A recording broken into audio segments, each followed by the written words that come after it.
the moats as being flooded, but 90% of them in the ancient world were dry. They're just a physical barrier between the cavalry of the enemy and the city.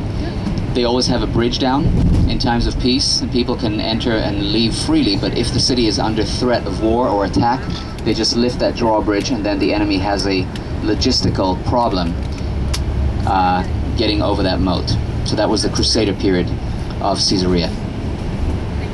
Yes, it's the Mediterranean and it's salty. That's not a big issue in the Roman period because they have the technology of building aqueducts. An aqueduct is basically a system devised and designed to convey water from the source, which is some lake, spring, well, whatever, to the destination, which is usually a city. And in this case, there's some springs in an area just northeast of Caesarea, just a few miles outside of the city, an area called Shuni, and there's some springs there. Herod traps the water from those springs into an aqueduct. An aqueduct is built on arches, and those arches have to be built at the very, very accurately measured and executed decline of 1.5 degrees per mile, so that the water, which is in a duct above the arches, goes down with the power of gravity from the source to the destination, but not too fast, not so fast that it will gain so much momentum that it'll destroy and flood the destination area. And so it's very accurately designed and built, and then that's what they do over here. They build that aqueduct. What you'll see when we stop there is just a row of arches and a sort of a half wall above them. That's where the duct. Aqua is water, the duct is the pipe. That's where the water was, on top of those arches. You'll see some of it is missing. That's only because the Mediterranean Sea caused an inlet, like we saw in the Hippodrome, but it used to go in a straight line all the way to Caesarea. Don? Rob. Was the aqueduct covered to stop evaporation? Yeah, they would have had to have a lot of it covered, especially in the heat of summer, which you're not quite experiencing yet, but it does become very, very hot here. By the way, aqueducts are very crucial in ancient times because if you destroy the water source of a city, you can just kill the city basically within a couple days of heat.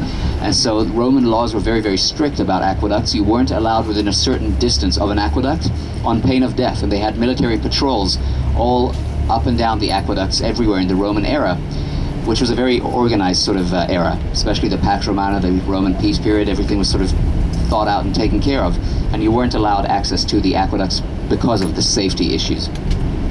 Over time it was covered with sand, so if you look, when we'll see the aqueduct in just a few moments, if you follow them with your eyes to the right or to the north, you'll see that it disappears back into the sand. We didn't dig all of it out of the sand because the sand does protect the aqueduct. It does make for some good pictures.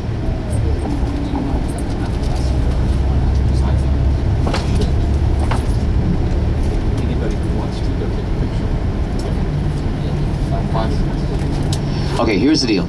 We're going to let you out of the bus to take pictures there, and you don't know it yet, but those will be some of your most impressive pictures when you get back home. It just for some reason it makes for a great backdrop to pictures. So if you want to take pictures, go ahead and do it, but we need you back in the bus within 5 minutes, please, so that we continue making good time throughout the day. And there you can see the aqueduct, and the kids who are not supposed to be on it.